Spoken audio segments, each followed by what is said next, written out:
So the state of Michigan versus Eric Martin, case number 23S00425. Rachel McDuffie for the people. And standby counsel, Assistant Public Defender Jay Bellinger for Mr. Eric Martin, who appears via Zoom. Mr. Martin, can you please unmute and state your name for the record? I'm a living man, capital E, lowercase R-I-C, of the capital M, lowercase A-R-T-I-N family. One of the people, sovereign, not a legal fiction corporate entity defendant with a name similar to mine. And here by special appearance to threaten duress, not willingly.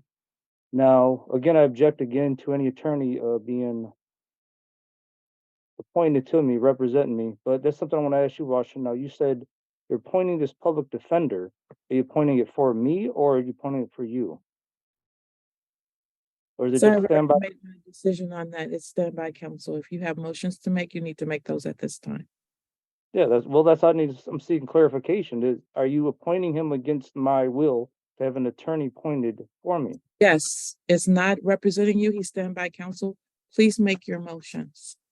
Okay, that's it. Well, that's I was going to make the motion to dismiss him if you're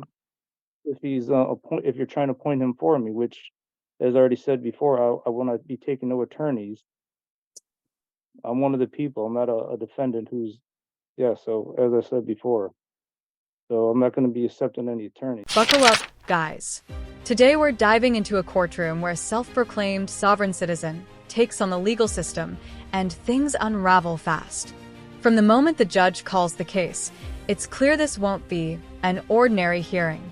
Eric Martin's strange introduction as a living man instantly sets the tone for a tense, bizarre standoff between law and delusion. And which would then fraudulently give the presumption I'm under the jurisdiction of the court, which I'm not. As I said before. You got 5 minutes to make your arguments, and you can spend them however you want to. All right, yeah. Like I said before, I'm a living man. So as the U.S. Supreme Court said in the cases I cited to you before, there's no jurisdiction over a living man. Corporations don't have jurisdiction over a living man without our consent. I don't consent. And it's also under, there's no consent under the Declaration of Independence of 1776.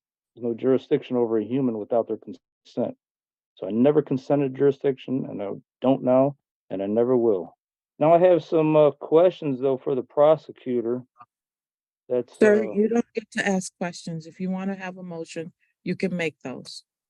Well, I object to that. That violates my right to a due process. It's relevant to a standing argument as to the prosecutor, whether they have standing or not.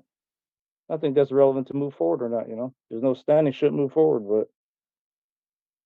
So what's your ruling on that? Your motion is denied as to jurisdiction and standing. Now, do you have any additional motions? I object to that because you didn't allow me to answer the questions to see whether you had a legit basis to make that ruling. Your objection is noted. All right, guys, now watch closely. The tension starts to build.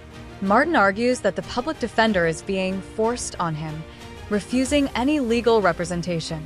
The judge tries to maintain order, but his sovereign jargon floods the courtroom.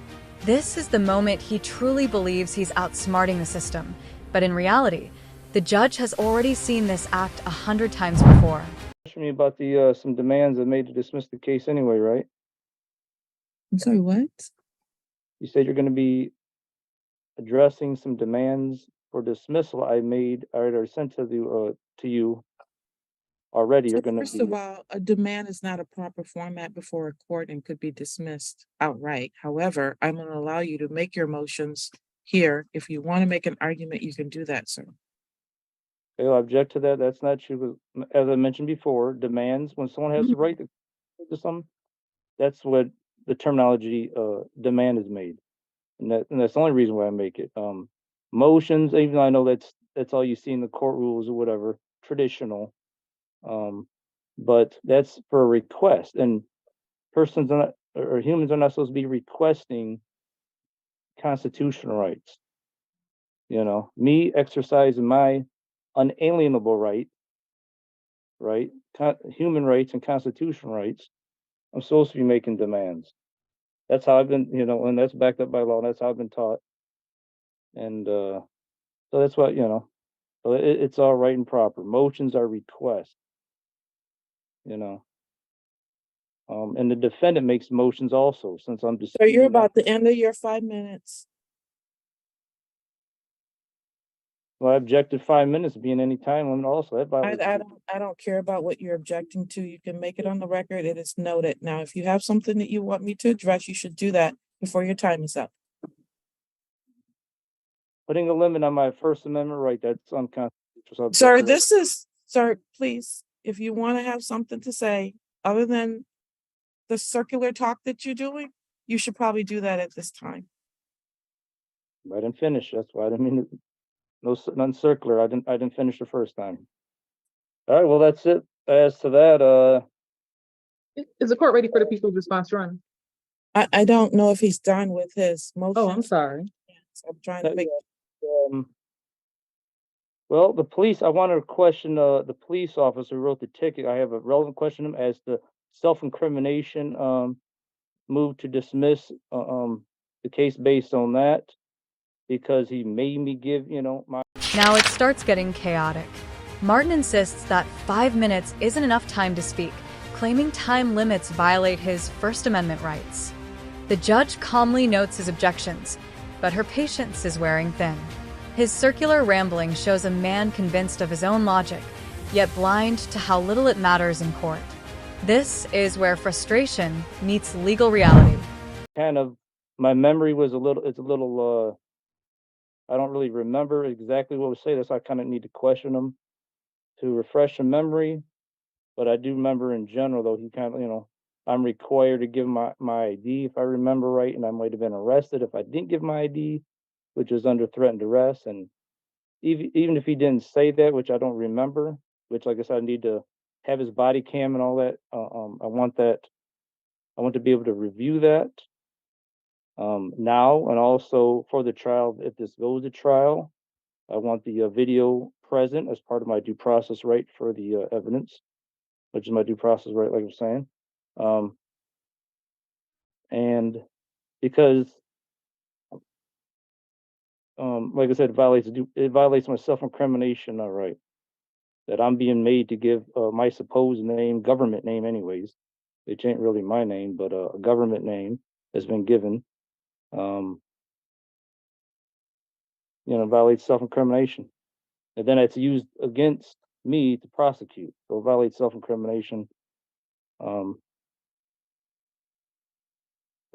Yeah. Move to dismiss based on that too. And like I said, if you need more evidence as to, like I said, his questions, then he needs to answer my question. I was about to send out interrogatories to him. I'm about to do it here soon. If you find that's necessary, unless you find it ain't necessary, I'm gonna send it out soon. So, another thing. Now, Mrs. Washington, I just filed a federal civil lawsuit on you, for violating my constitutional rights during this case. So you may want to consider recusing yourself. I know you probably didn't get a receipt yet because I just sent it out like 2 days ago. So the court will be getting it, if they didn't get it already, be getting it this week. And yeah, so point that out. As to your motion to recuse, that is denied. This part takes a wild turn. Martin starts ranting about self-incrimination and demands his case be dismissed because he had to hand over his ID. Then, out of nowhere, he drops a bombshell. He claims he's filed a federal lawsuit against the judge herself. You can practically feel the air leave the room as he accuses her of violating his rights mid-hearing. That's the grounds of my demand for dismissal. Okay. And I would like to, Ms. Duffy, as the prosecutor, I'd like to notify you, of the crimes being committed against me by the police officer, in this case, writing the tickets, and I request you prosecute them for this, because I'm the crime victim here in reality. Because I was traveling by right, which the U.S. Supreme Court said we have, as long as you're not carrying passengers, probably for profit, you're not technically driving a motor vehicle. Therefore, all these charges are baseless. There's no case here. So in reality, I was harassed, retaliated against for exercising my right to travel on my motorcycle, you know, and then with these charges. Okay, so because they had no evidence that I was carrying passenger property for profit, which is what's required. That's the definition of a motor vehicle under 18 USC section 31 subsection 6 and 10. That's when a motor vehicle is a motor vehicle. In contrast to the state law, I know what the state law says. The state law just says, oh, if something's mechanically drawn, it's a motor vehicle. Well, the state statute is in violation of this federal statute. Therefore, it's unconstitutional. Okay, and therefore, the federal statute definition of motor vehicle applies here. It overrides the state statute under Article 6 of the U.S. Constitution. Laws of the United States is supreme over state law. So therefore, I wasn't doing anything wrong. I was traveling by right on my motorcycle, as I have a right to do, without a license, without. And just when you think it can't get any worse, it does. Martin now claims to be the real crime victim, insisting the police should be prosecuted instead of him.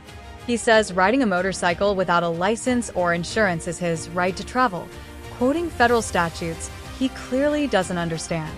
It's a full display of misplaced confidence, unraveling in real time. This is a little more specific than just saying people have a right to travel. It mentions there specifically, and I'm gonna mention right here, volume 44, Supreme Court Reporter, page 259. The streets belong to the public and are primarily for the use of the public in the ordinary way. Their use for the purposes of gain is special and extraordinary, and generally at least may be prohibited or conditioned as the legislator deems proper. As they're saying right there, so we do not need a license if we're not using the streets for profit, for gain. I wasn't doing that. The police don't have no evidence of that. So he shouldn't even pulled me over, stopped and wrote a ticket, none of that. So I'm the crime victim. I request you prosecute him for that. And it's also a federal crime, which I'm gonna be contacting the FBI about. I already tried once. I got to call. Like I said, I like using the word demand because I don't agree to no unlawful presumptions that, because I understand the legalese a little bit where you say one word and it means something else and it's presumed. And that's why I demand also that there be no legalese used in no stages of this case, because that's one of the fraudulent things going on in the court system. I'm gonna be filing a class action to stop this on a grand scale, but I know it's happening. That's why, like, for example, I use the word demand to use the word motion, and it can be presumed you're a defendant. Because defendants make motions, see? So that's why there should be no legalese used here. It's fraudulent, it's wrong, it's immoral, it's pathetic. Whoever made this stuff, because it's putting it's a blanket on a lot of people that don't know no better in the system. Something else. Now, when this proceeding started, I noticed on the screen it said no recordings are allowed. Okay, now I object to that, in that violates my due process right to preserve evidence, me or anyone else, and I'm not just speaking for me, I speak for everyone else. All the people have a right to record in any public court. This is all public. U.S. Supreme Court already said this. People have the First Amendment right to record in public anywhere.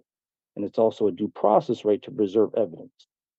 Because if my rights are violated during these proceedings or any other, along with anyone else's, we have the right to record that and have that evidence to bring criminal or civil charges. So that's why that's not supposed to be popping up on the screen, that video. Here's where the courtroom patience is tested. Martin starts reading irrelevant case law and accuses the court of fraud for even using legalese. He demands no legal terminology be used in his case. The irony? He's quoting legal codes while denying the system's legitimacy. At this point, the judge knows she's dealing with someone too far gone to reason with. Thank you, Your Honor. So I am aware of 5 items that have been filed by Mr. Martin, I think after this case began to be pending in this court. And I'll just briefly address as to the formatting of those. I did notice all of them are handwritten. He does write a date on the top of each document, but then he usually signs off with a different date on the bottom of the document. So if it ever comes into play that there's an issue with the timing with respect to deadlines or anything like that, for my purposes, I'm just going by the date that it was received by the court, which is usually a third date that is different from the other two. So the first document I'm aware of is titled Demand for the Return of My Motorcycle. That one was received by the court July 27th, or yes, I believe somewhere around there. I'm sorry, I'm not going to the dates aren't really important, so I'm not going to dwell on those. I'm just addressing these versus actually, I think, responding to them in detail. Defendants specifically ordered and demanded that the troopers from Michigan State Police return his motorcycle in this case. That is a request to police that was filed with the court. No response appears to be required or called for from the people, so I don't have anything to say about that. Next is the motion that was filed for the disqualification of the judge in this case.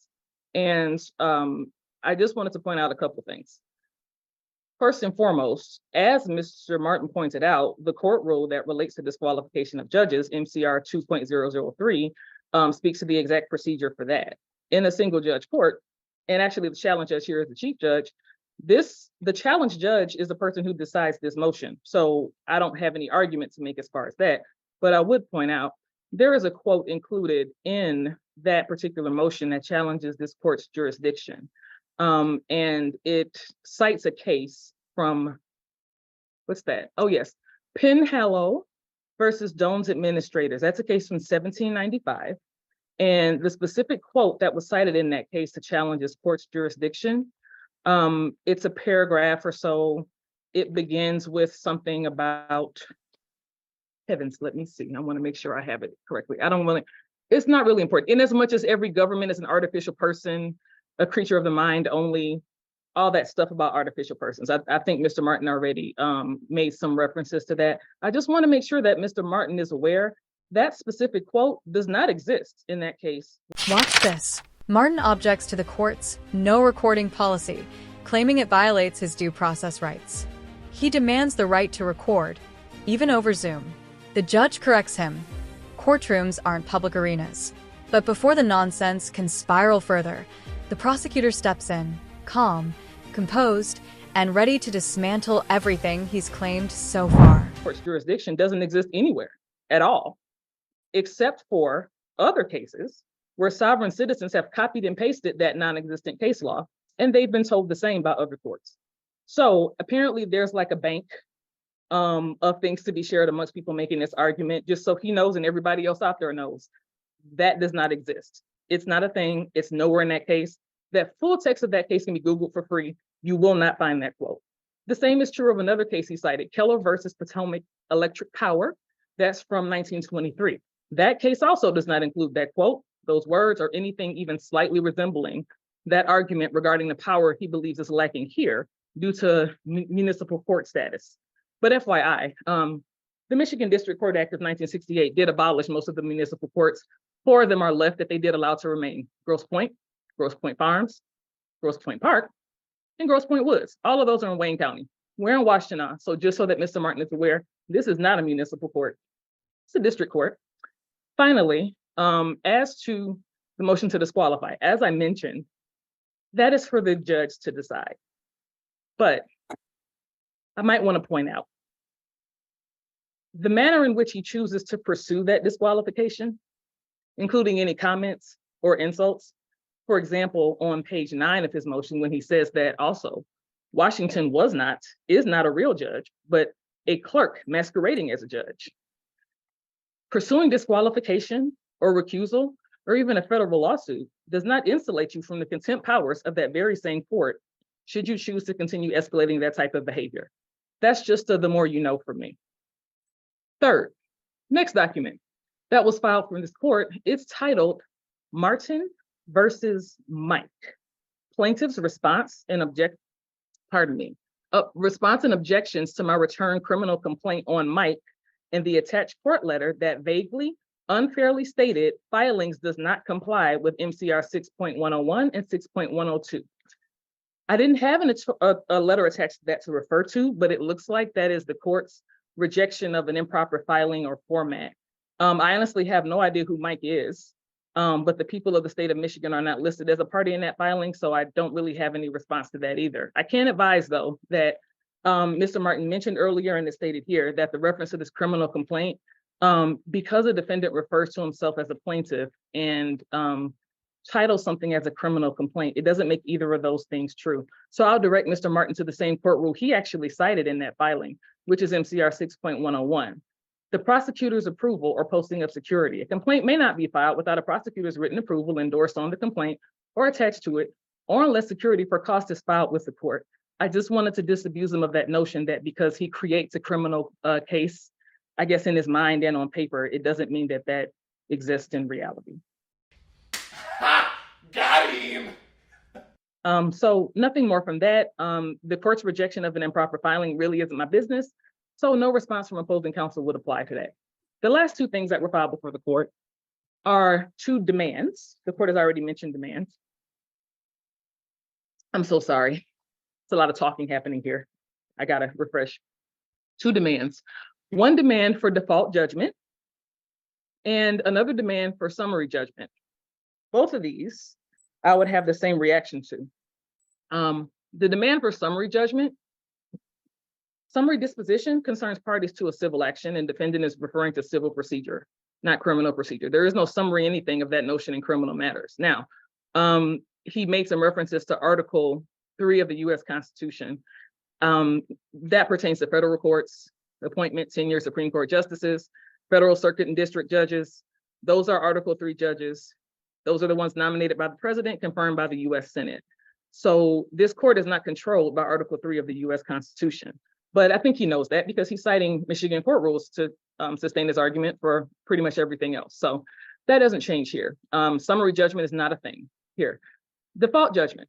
Now, that's not quite the way it works. I think he argued that because the prosecutor in court did not respond to the request to return his motorcycle for that first filing that I mentioned, that he should have a default judgment and he should automatically get what he's demanding because he didn't respond to it. Well, I'm responding right now, but that's not how it works either. Again, this is kind of a civil issue. There are cases where there are default judgments filed, but those are civil actions. We have traffic tickets that defendants fail to appear and get a default judgment. But if that were the case, I would have a default judgment of conviction for every criminal case where defendants fail to appear. People are on bench warrant status for 6 to 20 years at a time. I don't get automatic default convictions. So again, that's really not what's happening here. So those are the 5 things that I'm aware of. Now, finally, if it were true that, as Mr. Martin stated, that federal law trumps all state law, and that all state law and state courts are unconstitutional, the state court system would not exist, and the U.S. Supreme Court would not hear cases resulting from the need to interpret state law. Mr. Martin has yet to hear, as all of us do, of state constitutions and the power of the state courts that come from those being abolished. So his reference was correct, that there are people in this system who don't know any better and don't know what they're doing. I don't think present companies. Now sit tight. The prosecutor delivers a masterclass in legal precision. She calmly exposes Martin's fake citations, pointing out that the cases he quoted don't even exist. It's the ultimate reality check. Each argument he made collapses under factual scrutiny. The courtroom tension dissolves into quiet humiliation. If you enjoyed this breakdown, make sure to like the video, subscribe, and we'll see you in the next one.